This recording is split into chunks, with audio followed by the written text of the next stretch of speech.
What's going on, guys, and welcome to a bit of a different video today. It's going to be a real life F1 video because today we're going to be doing a ranking of the 2022 F1 drivers. So I'm doing a tier list ranking because everybody loves tier lists at the moment and I like them as well.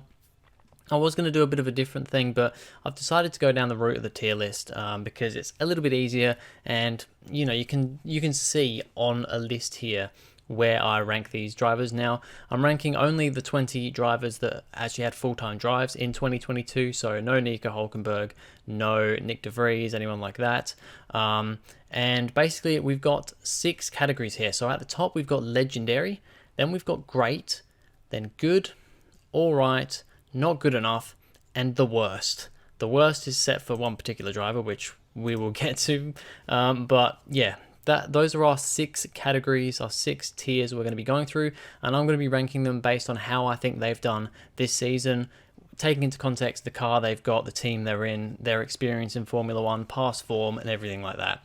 So we're just going to go in order of how we've got them down here. So we're starting with Alexander Albon. So of course, returned to Formula One this year with Williams after having a year off, after he kind of got dumped by Red Bull in 2020. And yeah, of course, went up against Nicholas Latifi. We were expecting him to beat Latifi, and he's very much done that. And he's actually done a really good job in that car. So for now, I'm going to put him in good. I might rearrange these as I go because I kind of have an idea in my head of which drivers I'm going to put above other drivers and below and stuff, but I haven't really thought about where they're going to go in this ranking yet. So basically what we're going to do is, I think from a driver furthest to the left, like, closest to the left side here, that is the best, and then they get, worse as we go until, so the best driver is going to be the left of legendary, right at the left of the legendary one, and then the worst driver will be the furthest one to the right of the worst category, if that makes sense. So for now, we're going to put Albon in good. We might shift him around depending on other drivers. Fernando Alonso is up next, and of course he was beaten by Esteban Ocon in the standings this year, but has been way better than Ocon. Well, I don't know about way better, but he's been a lot better than Ocon this season. But unfortunately, the car has been terrible for him. He's had so many DNFs this season, it's been ridiculous. But his form has been amazing. He's had some performances where he was on the front row in Canada. He was looking like a front row star in Australia as well, but had a car issue and has had many other car issues throughout the season. So I'm going to put Alonso in great. I think he's had, all in all, his form, he's had a great season. He's honestly, if he actually didn't have the issues with his car that he did, he could honestly be in legendary because his pace and his performance, considering he's like 41 now, he's way past what you'd expect his prime, but he's still absolutely pushing out those performances. And yeah, that means I've got to put him in great. Next up, Valtteri Bottas, of course, moved over to Alfa Romeo from Mercedes. Everyone was a bit like, he couldn't beat Hamilton at Mercedes, but he's proved that he's a very good driver in that Alfa Romeo, I think.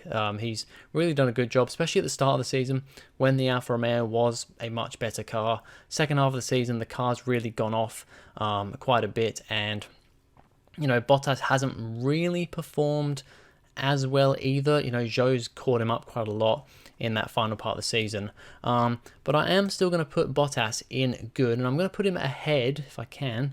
I'm going to put him ahead of Albon for now because, although Albon, yes, he's done some great performances in that Williams, you've only got Latifi to put him up against, and yeah, he did only score 4 points when Latifi scored 2, so it's only double the points of Latifi, and was 19th in the championship. But it's very hard to kind of see where those Williams are because they have generally been the slowest cars all year, and not really there to score points. He's kind of had to be lucky to score points. But I think Bottas has been pretty good. If we were just looking at the first half of the season, I could almost probably put him in great, but that second half has let him down a little bit.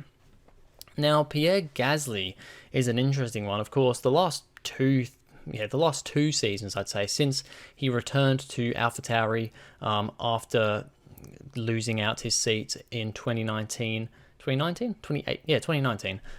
at Red Bull, he's had some really good seasons. Then this season, he's been, honestly, although the stats don't quite say it, I feel like Yuki's almost been a match for him this season. Not quite, but almost. Considering where Yuki was last season, I think that's a massive step up.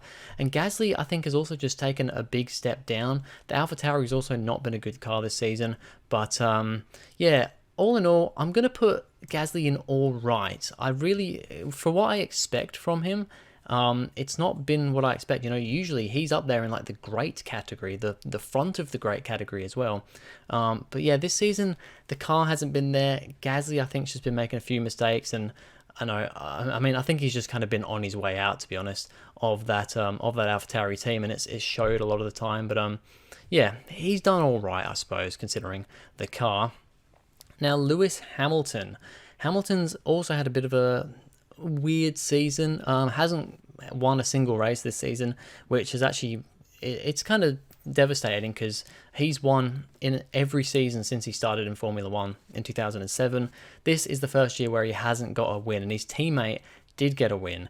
Now, the Mercedes was not there this season, especially the first half, and he was supposedly doing a lot of kind of experimental setups with the car to try and get it better. So I've got to take that into account, but even then, the second half of the season, on the most part, he has looked quicker than George, but George has still put in some amazing performances. First year in the Mercedes team, massive step up from where he was at Williams, and I think the fact that he did as well as he did means that I can't put Lewis in legendary. I don't know if I want to put him ahead of Alonso or behind Alonso in great. I'm going to put him in great because he has had a very good final half of the season. But Alonso's made a few. I think Alonso has made a few little mistakes here and there. I mean, Lewis has as well, but I think I'm going to put Lewis in great because I'm taking into consideration at the front of great as well, ahead of Alonso. I'm taking into consideration the setup issues at the start of the season. So yeah, all in all, it's not the season that he or Mercedes would have wanted, but I think it's, considering where the car has been, it's not been that bad. Now, Nicholas Latifi, he's going into the worst category. that category is, I think, solely designated for him. He's had a terrible season. It's probably been his worst season in Formula One, in my opinion. Yes, the Williams hasn't been great, but he's been demolished by his teammates. He only scored points in Japan, and that was really solely down to luck and strategy. He was running right at the back. The team went for a gamble, put on the intermediate tyres, or the soft tyres, was it? I can't remember whether it was I think it was wet to dry, wasn't it? So, and that gamble paid off for him, and he scored a P9 finish. But other than that, he's been nowhere this season compared to his teammate, compared to really everyone on the grid. He's really been on his own completely. And yeah, I'm glad, to be honest. I know it sounds bad, but I'm glad that he's not on the grid for next season. Give someone else a chance. He's had his time. He's had 3 years in Formula One. And he's just not been up to scratch from the word go, really. So, yeah, it has to be right down the bottom for Latifi. Now, Charles Leclerc, this is a difficult one. Of course, Leclerc fighting for the championship in the first half of the season. It was pretty much before the halfway point, I think, that we kind of had the assumption and the realization that the championship was probably over for Leclerc. But a lot of his issues have been because of Ferrari reliability, strategy, just Ferrari things. But Leclerc's also made his fair share of mistakes this season. The crash in France, there's been the spin and hit into the wall in Imola, which cost him a podium. Yeah, all in all, I think even considering that, I can't put him in legendary. I can't. That may be reserved to one driver. We'll have to see. I'm going to put him ahead of Hamilton, though, in great, because especially when the car was there, he was putting in the performances he needed to. It was in the later stages where Ferrari had screwed him over multiple times. I think it was in his head. He was getting rather frustrated, and that potentially led to some of the mistakes. I mean, I think all in all, it's the first time Leclerc's been able to fight for a championship, and apart from the little issues here and there, it's been a good campaign. And yeah, I mean, he's going to be hoping for a better car next season and hopefully be actually properly fighting for the championship then. But we'll have to wait and see. But for now, I'm putting him in great. All right, Mick Schumacher is next. Another difficult one because Schumacher has had to be honest, where that Haas has been, he's had a pretty poor season. Didn't quite have it there at the start, but we could kind of forgive him a little bit because last year was such a terrible season for Haas, and he didn't have a teammate comparable to go up against. And the unfortunate thing is that Haas had good pace at the first half of the season, but then they fell off in the second half. And I don't know, Schumacher in the second half started to look like he was getting it. Of course, great result in Silverstone, first points finish, then Austria, and then there was another race, I can't remember which one, where he also scored points. But he still has made many big mistakes this season, even after that second half, where he looked like he was starting to get on form. Even in the last race of the season, Abu Dhabi, he managed to spin round the Latifi. So, yeah, for Mick, it's got to be not good enough. He's lost his seat at Haas, which I'm still a little bit torn about. I don't necessarily think that he 100% deserved to keep his seat. I also don't really think he 100%. I think you could have given him another year, see how he does next year, and then if he's still not performing good enough, get rid of him. Because he really did. He shortened that gap to Magnussen, especially in qualifying and stuff, and outraced him quite a few times actually towards the end of the season. But yeah, I don't know. Hulkenberg coming in once again. It's nice to have Hulkenberg back, but is he really going to be any better? I think he will be more reliable, and he probably will score more points than Mick did this year. But I don't know. I kind of feel like if Mick was given next year, he potentially might have performed a little bit better. I'd hope he'd performed a bit better and maybe been a match at least for Hulkenberg. I mean, Hulkenberg's had his chances, so it's disappointing that Schumacher's not got a seat in F1 anymore. And to be honest, I don't really see him returning, at least not in a full race seat, maybe like a reserve driver seat. But yeah, it's got to be not good enough for Mick. It's just not been a good season. Lando Norris, on the other hand, has, well, I mean, the McLaren's been pretty woeful this season. He's the only driver outside of the top three teams of Ferrari, Red Bull, Mercedes to score a podium in Imola. That was pretty much down to Leclerc going off, but still, he's been there to do it. And yeah, he was best of the rest quite convincingly, ahead of Ocon and Alonso. I'm going to put him in great. I don't really know. I'm kind of thinking, okay, Leclerc and Hamilton, I think I'm going to put ahead of Norris. But do I put Norris above or below? I think I'm going to put him above Alonso. It's really hard for me to differentiate these. I think that if Alonso didn't have the issues that he did, he potentially would have been best of the rest, or it would have been a good fight between him and Norris. But I'm going to put Norris just ahead. I think he's just done everything he needed to do. He's wiped the floor with Ricciardo for a second year in a row. And yeah, there's not really much else to say about him. He's just done a good job. And then Esteban Ocon. Ocon has been, on paper, it looks like he's had a really good season beating Alonso. But when you consider how many issues Alonso's had, it's still decent from Ocon. He's been pretty consistent this year. I'd say that he's been a consistent driver. He scored consistent points. But without those issues, I think Alonso would have been a ways ahead of him. So I'm going to put Ocon at the front of good. He's had a good season for sure in that Alpine, but yeah, it's just with Alonso's issues. He only ended up finishing, I can't remember how many points, but it wasn't that many points ahead of Alonso in the end. So yeah, it's been a good season from Ocon, but nothing to write home about when you consider what could have been for Mr. Fernando. And then next up, we've got Sergio Perez. Now, Sergio Perez, of course, Red Bull driver, second driver to Max Verstappen, very much the second driver this season.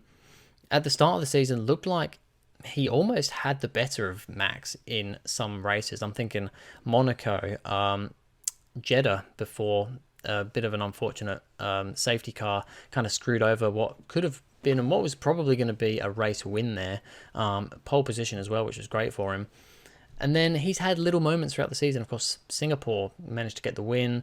And has had some other good moments, but then at other times has been a ways off. He's been a way off Max, but Max has been at such a good level that I think I am going to put Perez in great. but I don't really know where. I think... Do I want to put him... I don't think I want to put him ahead of... I think I'm going to have to put him behind Alonso and Norris. Just because that car has been so dominant this season. Max has won, I think, 15 races. And Checo won 2. So, good.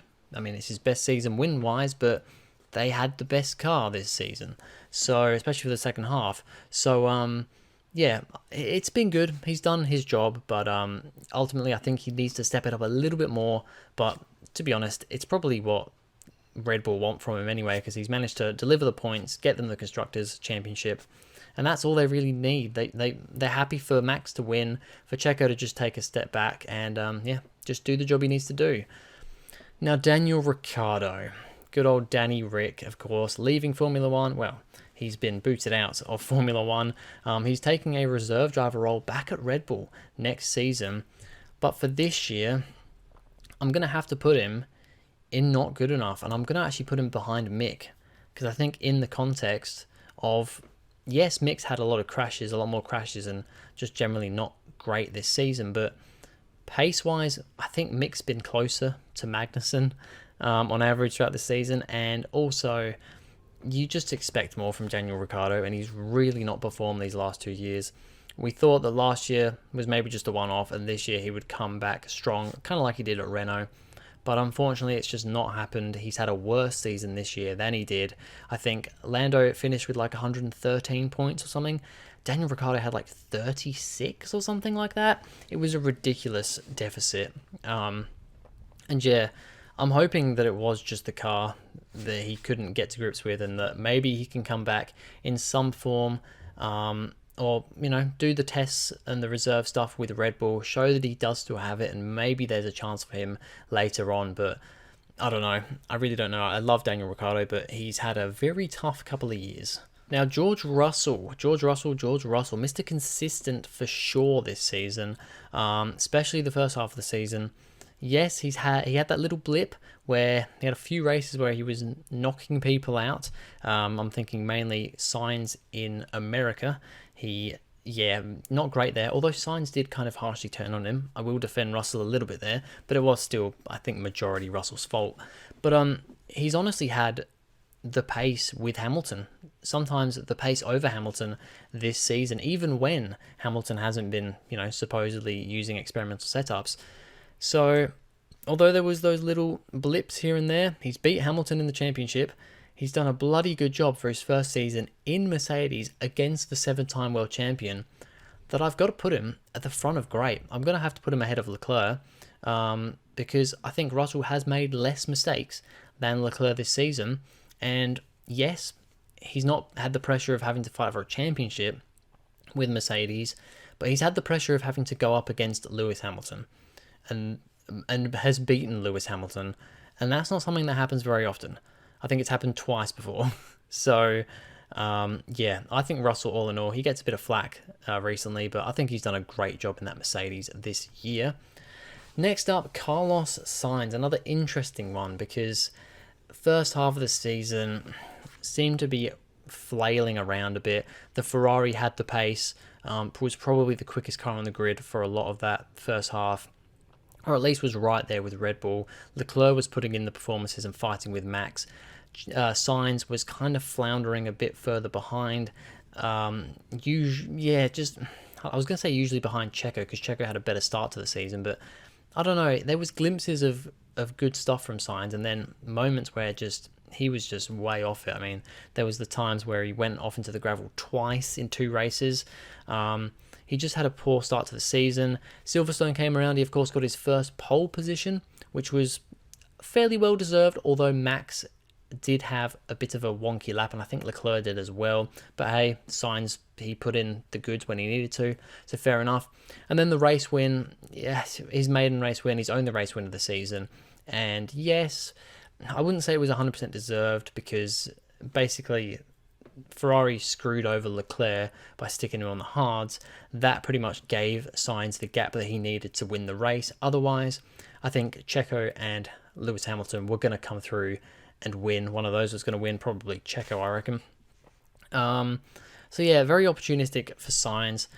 he has definitely come better at the end of the season.